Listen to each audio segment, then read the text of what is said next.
మేఘనాథుడై వచ్చుచున్న మేఘారూఢుడా, రెండంచుల ఖడ్గమును నోట ధరించిన వాడా, మృత్యువునకు మృత్యులోకముకు అధికారి అయిన వాడా, యుగ యుగములో సజీవుడైన వాడా, ఏడు దీప స్తంభముల మధ్య సంచరించువాడా, మృతుడై మరలా బ్రతికిన వాడా, అగ్ని జ్వాలల వంటి కన్నులు కలిగిన వాడా, అపరంజని పోలిన పాదములు కలిగిన వాడా, దావీదు తనయా హోసన్నా, యూదుల రాజా యేసన్నా, యేసన్నా, యేసన్నా.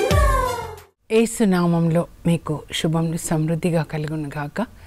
మధురం నీ వాక్యం అనే కార్యక్రమానికి స్వాగతం. ఈరోజు మనం యేసు నామంలోని శక్తి అనే అంశం 22వ భాగం ధ్యానించుకుందామండి.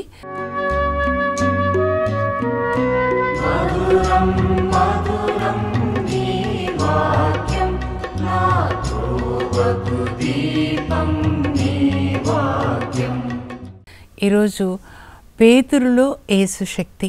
నిన్న కూడా మనం పేతురుని గురించి ధ్యానించుకున్నాము. పేతురు ఎలా యేసు ప్రభు మాటకి విధేయత చూపించాడు, అది ఆ తర్వాత యేసు ప్రభుని అనుకరించాడు, ఇమిటేషన్. యేసు ప్రభు నీళ్ళ మీద నడుస్తున్నాడు, నేను కూడా నడవాలి. యేసు ప్రభు స్వస్థతలు చేస్తున్నాడు, నేను కూడా చేయాలి. యేసు ప్రభులాగా సువార్త బోధించాలి. యేసు ప్రభులాగా అందరికీ ఆశీర్వాదకరంగా ఉండాలి. 3.5 సంవత్సరాలు యేసు ప్రభు యొక్క సహవాసంలో వాళ్ళు యేసు ప్రభు జీవితాన్ని గమనిస్తూ ఉన్నారు. ఎక్కడికి వెళ్ళినా ఆయన తన చుట్టూ ఉన్న వాళ్ళకి ఆశీర్వాదకరంగా ఉన్నాడు. చివరికి మానవాళి రక్షణ కొరకై తన ప్రాణాన్ని అర్పించారు, సిలువపై మరణించారు. ఇవన్నీ కూడా పేతురు హృదయంలో ఉన్నాయన్నమాట. చాలా దగ్గరగా నేను అనుకుంటాను, ఒకవైపు యోహాను, ఒకవైపు పేతురు, ఇద్దరు యేసు ప్రభు హృదయాన్ని అర్థం చేసుకుంటున్నారు. మన యేసు ప్రభు హృదయాన్ని అర్థం చేసుకుంటే వీళ్ళలాగే జీవిస్తామండి. ఇంకా యేసు ప్రభు శిలువ మరణం తర్వాత, ఆయన పునరుత్థానమైన తర్వాత యోహాను సువార్త 20వ అధ్యాయంలో మనం చూస్తే, మరి మగ్దల మరియా కొంతమంది స్త్రీలతో కలిసి సమాధి వద్దకు వెళ్తుంది. అక్కడ ఖాళీ సమాధిని చూసి వచ్చి శిష్యులకి చెప్పినప్పుడు, శిష్యులు అందరూ ఉన్నారు కదండి, యూదా ఇస్కరియోతు తప్ప. కానీ పేతురు యోహాను పరిగెత్తుకుంటూ వచ్చి సమాధిలో చూస్తారు, వెళ్ళిపోతారు. మగ్దల మరియా యేసు ప్రభు కొరకు అక్కడే ఉంటుంది ఏడుస్తూ. అప్పుడు యేసు ప్రభు ఆమెకి దర్శనమిస్తారు. నా సోదరులతో చెప్పమ్మా అని చెప్తారనమాట. ఇంకా ఆ తర్వాత యేసు ప్రభు సాయంకాలం, ఆదివారం, ఈస్టర్ ఆదివారం ఉదయం మరి మగ్దల మరియమ్మకి దర్శనమిస్తారు. సాయంకాలం శిష్యులందరూ మేడ పై గదిలో యూదుల భయంతో తలుపులు మూసుకొని ఉంటారు. యేసు ప్రభుని సిలువ వేశారు, మరి మమ్మల్ని కూడా అలాగే సిలువ వేస్తారేమో అని. అప్పుడు తలుపులు మూసినట్లుగా ఉండగానే యేసు ప్రభు వచ్చి వారి మధ్య నిలువబడి, మీకు శాంతి కలుగును గాక. మీకు కూడా అలాగే చెప్తున్నారు, మీకు శాంతి కలుగును గాక. ఏ విషయంలో మీరు భయపడొద్దు, ఎందుకంటే యేసు ప్రభు మనకున్నారు. వాళ్ళు అలాగే చూస్తుంటే మరలా చెప్తారు, మీకు శాంతి కలుగును గాక అని చెప్పి తన చేతులు చూపిస్తారు, తన చేతులలో గాయాలని చూపిస్తారు. వాళ్ళు సంతోషపడతారు. అప్పుడు ప్రభు ఒక్కొక్కరి దగ్గరికి వెళ్ళి, 11 మంది ఉన్నారు కదండి ఇప్పుడు, వాళ్ళ మీద తన శ్వాసని వదులుతున్నారు. మనం ఈరోజు బ్రతికున్నామంటే అది దేవుని యొక్క శ్వాస, ఆదాములో ఊదిన శ్వాస. దాన్నే ఆత్మ అని కూడా అంటామన్నమాట. వాళ్ళ మీద శ్వాసని ఊది, మీరు పరిశుద్ధ ఆత్మని పొందండి. ఇది చాలా జాగ్రత్తగా వినాలండి.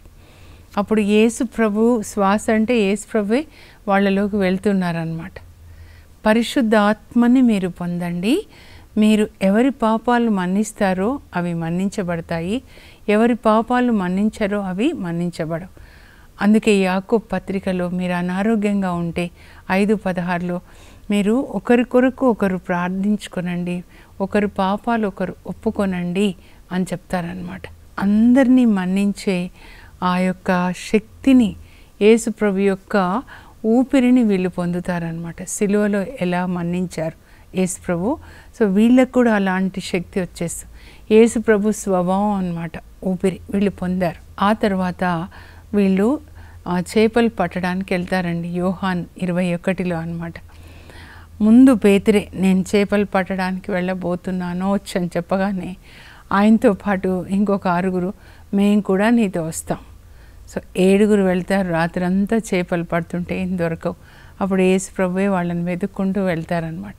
అప్పుడు ప్రభు చెప్తారు, కుడివైపున వల వేయండి అని చెప్పినప్పుడు వాళ్ళు కుడివైపున వల వేయగానే వల చిరిగిపోయి అన్ని చేపలు అనమాట. అప్పుడు యోహాన్కి జ్ఞాపకం వస్తుంది, మొదటిసారి కూడా పడవని లోతునకు తీసుకొని వెళ్ళి వల వేయండి. ఇప్పుడు కూడా అలాగే. అప్పుడు ముందు యోహాన్ గుర్తుపట్టి ఆయన ఇంకా తెల్లవారుతూ ఉందన్నమాట. సండే మార్నింగ్ ఇంకా కొంచెం చీకటి ఉంటుంది చూడండి, సంధ్య చీకట్లు అంటారా ఏమంటారు, వేకోజామున ఇంకా అలా ఉంటుందన్నమాట.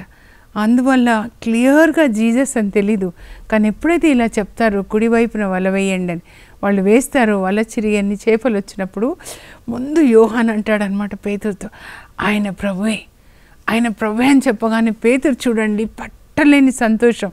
ఇంకా మళ్ళీ ఆయన ఆ సరస్సులోనికి దూకుతాడనమాట. మిగతా వాళ్ళు ఎవరు కూడా అలాగే ఉంటారు, మిగిలిన 6. అప్పుడు గబా జీసస్ దగ్గరికి వెళ్తాడు. వెళ్ళే లోపల జీసస్ అక్కడ పొయ్యి మీద మరి చేపలు రొట్టె కాల్చి వీళ్ళ కోసం రెడీగా పెడతాడు. ఇంకా కొన్ని చేపలు తీసుకురండి అంటే తెస్తారు. అందరికీ తినిపిస్తారు యేసు ప్రభు బ్రేక్ఫాస్ట్ తయారు చేసి. చూసారు ఎంత ప్రేమ. అసలు అయితే మామూలుగా ఏం మాట్లాడాలి, ఏం చెప్పారంటే పునరుత్థానం అయిన తర్వాత యేసు ప్రభు మీరు మార్కు సువార్త చదివితే అది పేతురు బోధించింది మార్కు రాస్తాడండి. 16-15లో ఆయన పునరుత్థానం అయిన తర్వాత వాళ్ళకి ఏం చెప్తాడంటే మీరు ప్రపంచం అంతటా వెళ్ళి సువార్త బోధించండి, విశ్వసించిన వాళ్ళు రక్షించబడతారు, విశ్వసించిన వాళ్ళు ఖండించబడతారు, విశ్వసించి వారి అద్భుత శక్తులు కలిగి ఉంటారు. మీరు సువార్తని బోధించినప్పుడు ఏంటి అంటే దేవుడు ఈ లోకాన్ని సృజించారు విశ్వాసంగ్రంలో, యేసు శిలువ మరణం ద్వారా మీకు పాప క్షమాపణ, యేసు పునరుత్థానం ద్వారా మీకు పునరుత్థానం, ఇది బోధించండి. విశ్వసించి వారు అద్భుత శక్తులు కలిగి ఉంటారు. మీరు నా నామంలో దయ్యాలను వెళ్ళగొడతారు, అన్య భాషలో మాట్లాడతారు, పాములను ఎత్తి పట్టుకుంటారు, ప్రాణాపాయమైనది ఏది తిన్నా త్రాగినా మీకు హాని కలగదు, రోగుల మీద మీ హస్తం ఉంచే వాళ్ళకి స్వస్థత కలుగుతుంది అని యేసు ప్రభు వాళ్ళకి అధికారాన్ని ఇస్తారనమాట. అలాగే మత్తయి సువార్త 28:20లో కూడా మీరు చదివితే చివర్లో అనమాట, ఇహపరములందు నాకు సర్వాధికారం ఇవ్వబడినది కనుక మీరు వెళ్ళి ప్రపంచమంతటా తిరిగి సువార్తను బోధించండి, పితాపుత్ర పరిశుద్ధాత్మ నామమున బాప్తిస్మం ఇచ్చుచు వారిని నా శిష్యులుగా చేయండి, నేను మీకు బోధించిందంతా వారు ఆచరింప వాళ్ళని ఆజ్ఞాపించండి, లోకాంతం వరకు సర్వదా నేను మీతో ఉంటాను. ఇదంతా ప్రభు చెప్తారండి. నీకు అధికారం ఇస్తున్నాను పేతురు అని చెప్పారా, నిన్న చూసాము. మరి పునరుత్థానమైన తర్వాత మీరు ప్రపంచం అంతటా వెళ్ళి సువార్తను బోధించండి అని చెప్పారా. కానీ పేతురులో ఇంకా ఏంటంటే పాత స్వభావం అన్నమాట, చేపలు పట్టే అలవాటు ఉంది. సో రాత్రి కాగానే నేను చేపలు పట్టడానికి పోతున్నాను, ఇంకా పరిశుద్ధ ఆత్మ రాలేదన్నమాట. అందువల్ల ఆ పాత స్వభావం అలాగే ఉంది. అప్పుడు ఇలా చేపలు పట్టడానికి వెళ్ళినప్పుడు మరి యేసు ప్రభు వాళ్ళు వచ్చే లోపల బ్రేక్ఫాస్ట్ తయారు చేసి పెడతారనమాట. నీకు అధికారం ఇచ్చానని చెప్పాను, సువార్త బోధించమని చెప్పాను, అయినా కూడా మళ్ళా నువ్వు పాత బుద్ధి ఏంటి పేతురు ఇలా చేపలు పట్టడానికి వచ్చావని యేసు ప్రభు అడగలేదండి. వాళ్ళందరూ తిన్న తర్వాత పేతురు ఇక్కడ నడుద్దాం, ఇద్దరం కలిసి వాకింగ్ చేద్దామని వాళ్ళు అక్కడ బ్రేక్ఫాస్ట్ చేసి అలా ఉన్నప్పుడు కూర్చుని ఉన్నప్పుడు పేతురుని అలా తీసుకొని, నేను అనుకుంటాను పేతురు భుజం మీద చేయి వేసి ఇద్దరు నడుస్తున్నారు. యేసుప్రభు అడుగుతారు, పేతురు నీవు నన్ను ప్రేమిస్తున్నావా? అవును ప్రభా, నీకు తెలుసు నేను నిన్ను ప్రేమిస్తున్నాను. అయితే నా గొర్రెలు మేపు. నువ్వెంత ప్రేమిస్తున్నావో నాకు తెలియాలి. అంటే అంతగా నీవు నా గొర్రెల్ని మేపు, అంటే అంతగా ఈ వాక్యంతో నా బిడ్డల్ని మేపు. మళ్ళీ అడుగుతారు, పేతురు నువ్వు నన్ను ప్రేమిస్తున్నావా? అవును ప్రభా, అయితే నా గొర్రెల్ని మేపు. మళ్ళీ అడుగుతారు, నువ్వు నన్ను ప్రేమిస్తున్నావా? అప్పుడు పేతురుకి బాధ అనిపిస్తుంది. మూడోసారి అడుగుతున్నారు, ఎందుకంటే 3 సార్లు అబద్ధం ఆడాడు కదా. పేతురు బాగా నొచ్చుకొని, నీకంతా తెలుసు ప్రభా, నేనేంటో లోపల బయట అంతా నీకు తెలుసు. లోపలంతా యేసు ప్రభు అంటే ఇష్టం, శరీరంలో కొంచెం ప్రాణభయం వలన అబద్ధాలు చెప్పాడు. కానీ ఆయన హృదయం అంతా కూడా యేసు ప్రభు కొరకు జీవించాలి, మరణించాలి. మనలో కొన్ని బలహీనతలు ఈ శరీరంలో ఉన్నాయేమో, కానీ మన హృదయాన్ని దేవుడు చూస్తారు.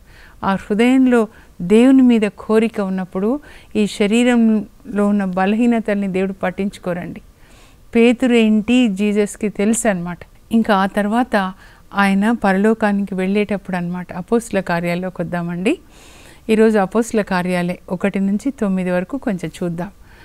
ఇక్కడ ఆయన ఓలీవ కొండ మీద నుంచి పరలోకానికి వెళ్తున్నారు. పరలోకానికి వెళ్ళేటప్పుడు వాళ్ళతో మాట్లాడిన చివరి మాట మీరు మొత్తం చదవండి. అపోస్తుల కార్యాలు అట్లీస్ట్ ఈరోజు 1 నుంచి 10 అధ్యాయం వరకు కదలకుండా చదవండి. నేను చెప్పినట్లు చేస్తే మీకు మేలు కలుగుతుందండి. ఆయన ఒలీవ కొండ మీద నుంచి పరలోకానికి వెళ్తూ వాళ్ళతో మాట్లాడిన చివరి మాట అన్నమాట. పరిశుద్ధ ఆత్మ మీ పైకి వచ్చినప్పుడు మీరు శక్తిని పొందుతారు. పరలోక శక్తి, పరిశుద్ధమైన శక్తి అన్నమాట. అప్పుడు మీరు నాకు సాక్షులుగా ఉంటారు అని ఆయన అలా పరలోకానికి వెళ్తాడు. ఆ పరలోకానికి వెళ్ళిన తర్వాత వీళ్ళు ఓలీవ కొండ నుంచి మళ్ళా ఈ మేడ పైగది లోనికి వెళ్ళి 10 రోజులు అన్నమాట. పునరుత్థానం తర్వాత 40వ రోజు పరలోకానికి వెళ్తాడండి. ఈ 40 రోజులు వీళ్ళని తయారు చేస్తూ ఉన్నాడు. సువార్తను బోధించండి, మరి బాప్తిస్మం ఇవ్వండి, నా శిష్యులుగా చేయండి. అలా వాళ్ళని తయారు చేసి పరలోకానికి వెళ్తారు 40వ రోజు. అక్కడి నుంచి 10 రోజులు అన్నమాట పెంతెకోస్తు పండుగ. అప్పటి వరకు యేసు ప్రభు పరలోకానికి వెళ్ళిన తర్వాత వీళ్ళు మేడ పైగదిలో ప్రార్థన చేస్తున్నారన్నమాట. ఏంటంటే పరిశుద్ధ ఆత్మ మీ పైకి వస్తుంది, నేను మీకు పరిశుద్ధ ఆత్మని పంపిస్తాను. అప్పటి వరకు మీరు యెరూషలేం దాటి వెళ్ళొద్దు, unless you are clothed from above with the holy spirit. మీరు పరిశుద్ధ ఆత్మ అనే వస్త్రంతో కప్పబడే వరకు మీరు సువార్తకి వెళ్ళొద్దు అని యేసు ప్రభు చెప్పి వెళ్ళి పరలోకానికి వెళ్ళి ఆయన ఏం చేశారంటే, హెబ్రీ 9లో ఉంటుందండి, 12లో, తండ్రికి ఆయన మేకల గొర్రెల రక్తం కాదు తన రక్తాన్ని ఇచ్చి, నాన్న మన మధ్య జరిగిన ఒప్పందం ప్రకారము నా రక్తం తీసుకొని మీరందరి పాపాలు మన్నిస్తా అన్నారు, కనుక మన్నించండి నాన్న. నూతన నిబంధన సృష్టికి, లోక సృష్టికి పూర్వమే జరిగిన నూతన నిబంధన ఇప్పుడు నెరవేరుతుందన్నమాట. హెబ్రీ 8, 10 నుంచి 12లో ఉంటుంది. పాప క్షమాపణ యేసుక్రీస్తు ద్వారా. సో అప్పుడు తండ్రి కుమారుని రక్తం తీసుకొని అందరి పాపాలు ఆయన మన్నిస్తున్నాడు. అంటే ఎవరెవరు యేసు ప్రభు దేవుడని నమ్ముతారో, ఆ తర్వాత తండ్రి నేను ఈ లోకంలో ఉన్నప్పుడు సువార్త బోధించాను, స్వస్థతలు చేశాను, దయ్యాలను వెళ్ళగొట్టాను, మరి ఇప్పుడు నేను ఇక్కడ పరలోకానికి వచ్చాను నీ దగ్గరికి, మరి ఇప్పుడు ఎవరు చేయాలి ఆ పని? ఇదిగో ఈ శిష్యులు, నా శిష్యులు చేయాలి, వాళ్ళకు కూడా నాకు ఇచ్చిన పరిశుద్ధ ఆత్మనివ్వు నాన్న అని యేసుప్రభు ప్రార్థిస్తున్నప్పుడు తండ్రి దేవుడు యేసుప్రభుకి పరిశుద్ధ ఆత్మనిస్తారు. అప్పుడు ఆ పరిశుద్ధ ఆత్మని ప్రభువు ఆ మేడ పైగదిలో ప్రార్థిస్తున్న శిష్యుల మీద కుమ్మరిస్తారు. 120 మంది అన్నమాట. అదే రోజు, అదే పెంతెకోస్తు పండుగ నాడనమాట. పరిశుద్ధ ఆత్మని పొందిన తర్వాత అపోస్తుల కార్యాల్లో మీరు చూస్తే 2వ అధ్యాయంలో ఆ పెంతెకోస్తు పండుగ దినాన పరిశుద్ధాత్మ గాలి బలంగా వీచింది వాళ్ళ మీద. మనం కూడా అడగాలి, పరిశుద్ధ ఆత్మ గాలి మా మీద బలంగా వీచునుగాక. ఆ తర్వాత పరిశుద్ధాత్మ అగ్ని నాలుకల రూపంలో ఆ మేడ పైగదిలో ఉన్న అందరి మీద పరిశుద్ధాత్మ దిగొస్తారు. తర్వాత పరిశుద్ధాత్మ వాళ్ళ హృదయంలోకి వెళ్తారండి. ఇది నూతన నిబంధన అన్నమాట. యేసుక్రీస్తు ద్వారా మనకి పాపక్షమాపణ, ఆ తర్వాత పరిశుద్ధాత్మ మన హృదయంలో నివసించడం. పాత నిబంధనలో ఈ ఆశీర్వాదాలు లేవండి. అవన్నీ భూ సంబంధమైన ఆశీర్వాదాలు. ద్వితీయోపదేశకాండ 28లో 1-14 వరకు ఉంటాయి. కానీ ఇక్కడ పరలోక సంబంధమైన ఆశీర్వాదాలు, పాపక్షమాపణ, ఆ తర్వాత పరిశుద్ధాత్మ లోపలికి వెళ్ళాడు. అప్పుడు ఏమని రాయబడి ఉంటుందంటే, మీరు మెల్లగా చదవండి దయచేసి 2వ అధ్యాయం అపోస్తల కార్యాలు. పరిశుద్ధాత్మ వాళ్ళకి వాక్శక్తి, మాట్లాడే శక్తిని ఇచ్చిన కొలది వారు అన్య భాషల్లో మాట్లాడసాగిరి. అన్య భాషలేమో కానీ పరిశుద్ధాత్మ మనలోకి వచ్చినప్పుడు మన భాష పరిశుద్ధంగా ఉంటుందండి. అది పరిశుద్ధమైన భాష. యేసు ప్రభు భాషలాగా మీకు శాంతి కలుగునుగాక, ఇదో నీకు స్వస్థత కలుగునుగాక, నేడు ఇంటికి రక్షణ వచ్చినది. పరిశుద్ధాత్మ మీ పైకి వచ్చినప్పుడు మీరు శక్తిని పొందుతారు.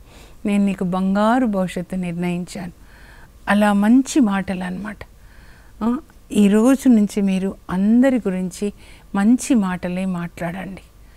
దేవుని యొక్క భాష, పరిశుద్ధాత్మ ఉంటే భాష పరిశుద్ధంగా ఉంటుంది.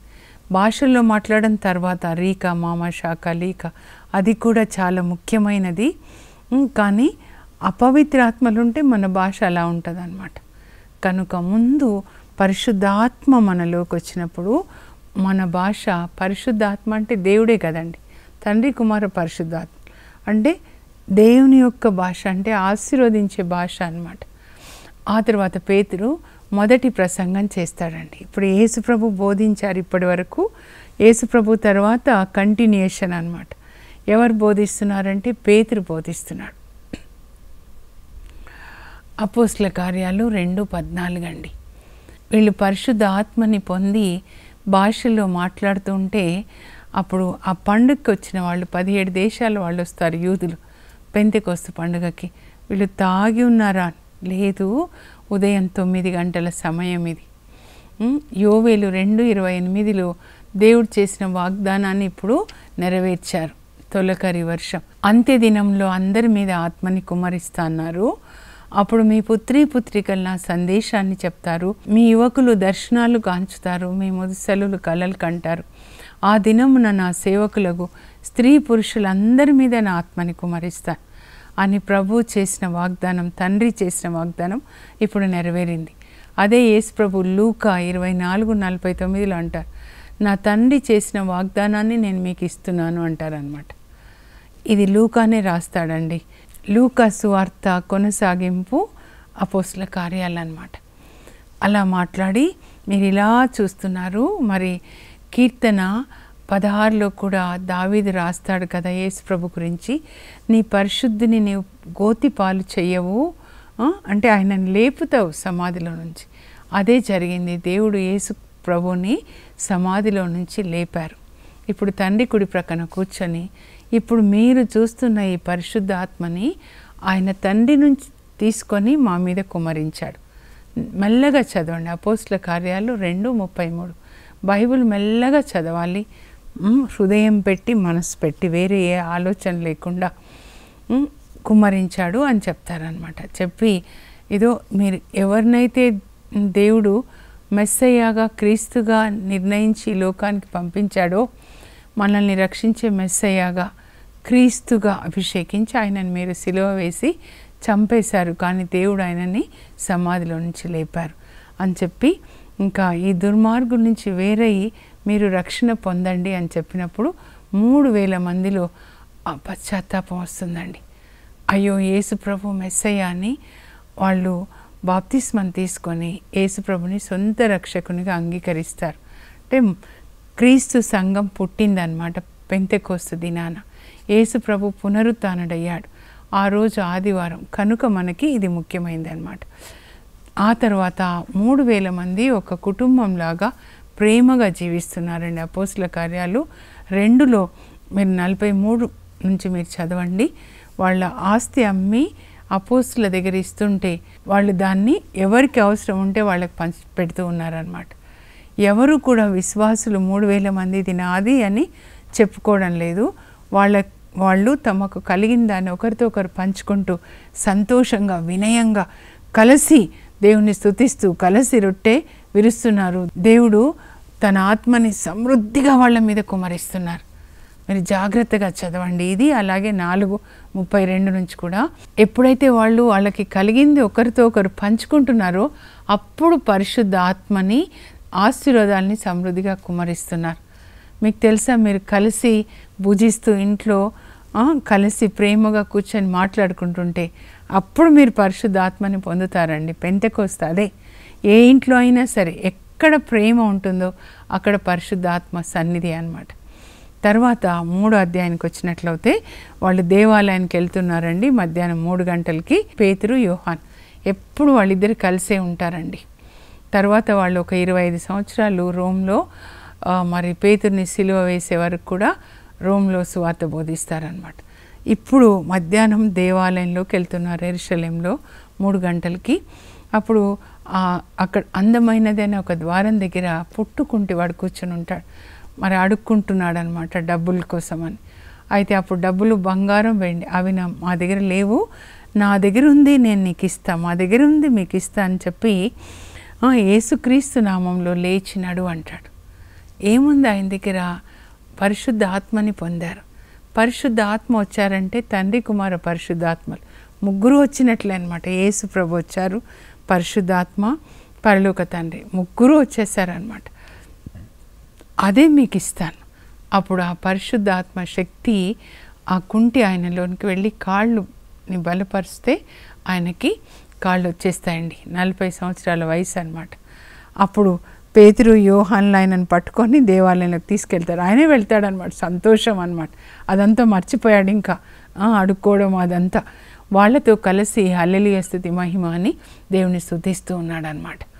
ఇది దేవుడు మన నుంచి కోరుకునేది. డబ్బులు ఇవ్వడం కాదండి. మనం పరిశుద్ధ ఆత్మని పొంది యేసు ప్రభు ప్రారంభించిన ఆ సేవని మనం చేయాలి. కారుకి ఇగ్నిషన్ ఇస్తారు కదండి, స్టార్ట్ చేస్తారు. యేసు ప్రభు స్టార్ట్ చేసి వెళ్ళారు దేవుని రాజ్యాన్ని ఎలా కట్టాలి అని. ఇప్పుడు మనం కొనసాగించాలన్నమాట. పేతురులాగా మనం కూడా అలాగే ఉండాలి. ఆ తర్వాత మీరు చూస్తే ఇంకా 5వ అధ్యాయానికి వచ్చినట్లయితే టైం అయిపోతుందండి, అందుకే చెప్తున్నాను. 5:15లో పేతురు అలా నడుస్తుంటే ఆయన నీడ పడితే స్వస్థత. ఆయన నీడ కాదండి, ఆయనలో ఉన్న తండ్రి కుమార పరిశుద్ధాత్మలు. యోహాను సువార్త 14:23లో ప్రభు చెప్తారు, మీరు నన్ను ప్రేమిస్తే నా ఆజ్ఞలు పాటిస్తారు. నిజంగా నన్ను ప్రేమించిన వాళ్ళు నా ఆజ్ఞలన్నీ హృదయంలోనికి స్వీకరించి పాటిస్తారు. అప్పుడు నా తండ్రి అతన్ని ప్రేమిస్తాడు, నేను అతనికి నన్ను తెలియపరచుకుంటాను, మేము ముగ్గురం కూడా వచ్చి అతనిలో నివసిస్తాం. మనమే త్రియేక దేవుని ఆలయం అన్నమాట. ఇప్పుడు ఆ దేవుని యొక్క నీడ స్వస్థతనిస్తుంది అన్నమాట. ఇంకా మీరు చూసినట్లయితే పేతురు 9వ అధ్యాయానికి వెళ్ళినట్లయితే అక్కడ లిద్దాలో ఉంటాడండి. మధ్యధర సముద్ర తీరాన యోప్పా ఉంటుంది. యోప్పాకి లోపల 10 కిలోమీటర్ దూరంలో లిద్దా అన్నమాట.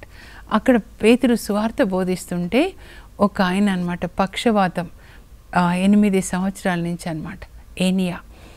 అప్పుడు పేతురు, ఏనియా నువ్వు లేచినాడు, యేసుక్రీస్తు నిన్ను బాగు చేసి ఉన్నాడు అని అలా అనగానే ఆయనలో ఉన్న యేసు ప్రభు పరిశుద్ధ ఆత్మ ఆ పక్షవాత రోగిలోనికి వెళ్ళి ఆయనకి మరి స్వస్థత కలుగుతుందండి. అప్పుడు యేసు, ఇప్పుడు పేతురు అన్నమాట. ఇప్పుడు యేసు ప్రభు ఎక్కడున్నారు? పేతురులో ఉన్నారు. ఇప్పుడు మీలో ఉన్నారన్నమాట. కనుక మీరు కూడా అదే చేస్తారు. ప్రార్థన కాదు, ఇప్పుడు ఏం చేయాలి? పేతురులాగా నువ్వు లేచినాడు, యేసుక్రీస్తు నిన్ను బాగు చేస్తున్నాడు అని యేసు నామంలో మనము స్వస్థతలు చేయాలి. ఆ యేసు ప్రభుని మనం కలిగి ఉన్నట్లయితే ఆయన చేస్తాడనమాట. అప్పుడు ఈ లోకంలో ఉన్నప్పుడు మరియ తల్లి గర్భంలో దేవుడు ఆయనకి శరీరాన్ని ఇచ్చారు. ఇప్పుడు మన శరీరంలోనే ఆయన ఉంటున్నారనమాట. మన ద్వారా ఈ పని జరగాలి. అది ఆ లెవెల్లోనికి మనం రావాలండి. ఎదగాలి, మనం ఆత్మలో ఎదగాలి. అప్పుడే ఆయన లిద్దాలో ఉంటాడు. ఈ పక్షవాత రోగికి స్వస్థత అవుతుంది. అప్పుడు ఈ యోప్పాలో తబిత అనే ఒక ఆమె చనిపోతుంది అనమాట. ఆమె గురించి కూడా ఒక్క మాటే ఉంటుందండి. అపోస్తల కార్యాలు 9:36లో ఆమె తన కాలం అంతటిని కూడా సత్కార్యములు చేయటలో పేదవాళ్ళకి సాయం చేయటలో గడిపింది. అక్కడ విధవరాళ్ళకి చొక్కాలు కుట్టించేది ఒక టైలర్ అన్నమాట. ఆమె చనిపోయింది అని తెలిసినప్పుడు పేతురుని పిలిపిస్తారు. అప్పుడు పేతురు ప్రార్థించి తబిత లెమ్ము అనగానే ఆమె లేస్తుంది. పేతురు చూశాడు. అప్పుడు యేసుప్రభు ఏమన్నారు, యాయిరు కుమార్తె చనిపోయినప్పుడు బాలిక లెమ్ము అనగానే ఆమె లేస్తుంది. అలాగే నాయన విధవరాలి కుమారుడు మరణించినప్పుడు యవనుడా లెమ్ము అనగానే లేస్తాడనమాట. ఇప్పుడు అదే భాష అనమాట. తబిత లెమ్ము అనగానే ఆమె లేస్తుంది. దానివల్ల ఈ అద్భుతాల వల్ల మరి అనేక మంది యేసు ప్రభుని అంగీకరిస్తారండి. సో అలాంటి అభిషేకం కొరకు మనం అడగాలి. మన దేహాన్ని పరిశుద్ధంగా యేసు ప్రభువు నివసించే దేహంగా ఆలయంగా మనం మార్చుకున్నప్పుడు మన హృదయంలో ఆయన సంతోషంగా ఉండాలి.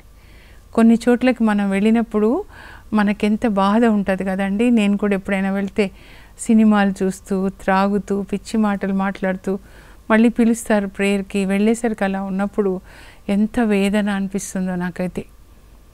అలా బాధపడుతూ యేసుప్రభు ఉండకూడదండి. ఇది యేసుప్రభు శరీరం అని స్వీకరించినప్పుడు ఆయన బాధపడుతూ ఉండకూడదు. సంసోన్లో అలాగే అప్పుడప్పుడు వచ్చినా అలా బాధపడుతూ ఇంకా చివరికి ఆయన వెళ్ళిపోయారు సంసోన్ని విడిచిపెట్టి. కానీ పేతురులో వెళ్ళిపోలేదండి. ఆయన శిలువ మరణం వరకు కూడా యేసు ప్రభుకి సాక్షిగా జీవించాడు. ప్రార్థన చేసుకుందాం. అలాంటి కృప దేవుడు మనకి ఇవ్వాలి. పరలోక తండ్రి, ఎలా మీరు పేతురులో నివసించారు యేసయ్య, పరిశుద్ధ ఆత్మదేవ, మరి పేతురు ద్వారా మీ సేవ కొనసాగించబడింది. అపోస్తుల ద్వారా, పునీతుల ద్వారా. ఇప్పుడు మాలో కూడా నివసించండి. మేము కూడా పరిశుద్ధమైన ఆలయంగా, మీరు నివసించే ఆలయంగా జీవిస్తూ మా నాలుక ద్వారా మీరు సువార్త బోధించండి. మంచి మాటలు, అలాగే మా చేతుల ద్వారా స్వస్థతలు ప్రభా, మా మీద కూడా మీ శ్వాసను ఊదండి. పరిశుద్ధాత్మ గాలి వీచునుగాక ప్రభా. ఈ వాక్యం వింటుండగా అగ్ని నాలుకలు బిడ్డల మీదకి వచ్చునుగాక. పరిశుద్ధాత్మ దేవుడు అందరి హృదయాల్లోనికి వెళ్ళి ఆయన నివసించునుగాక. దేవుని యొక్క పని మా అందరి ద్వారా కొనసాగింపబడునుగాక. యేసు నామంలో అడుగుచున్నాం తండ్రి, ఆమెన్. నిన్న ఈరోజు 2 వాక్యాలు చదువుకొని పేతురు పిలుపు దగ్గర నుంచి శిలువ మరణం వరకు, తర్వాత ఆయనని శిలువ వేస్తారండి 67లో, క్రీస్తు శకం 67లో అనమాట, నీరో చక్రవర్తి కాలంలో. ఒక్కొక్కటి మీరు రాసుకొని ధ్యానించుకొని ఇప్పుడు మీరే పేతురులాగా దేవుని యొక్క పనిని కొనసాగించాలి. యేసు ప్రభు పరిచర్యని కొనసాగించాలి. God bless you. Have a blessed day. For information, please contact us. Our address, Mrs. Jacinta Rani, 214 Pavani Estates, near St. Anthony's High School, Himayat Nagar, Street number 8, Hyderabad 29. మంచు జల్లు, ఇది మహిమ జల్లు, మంచు జల్లు.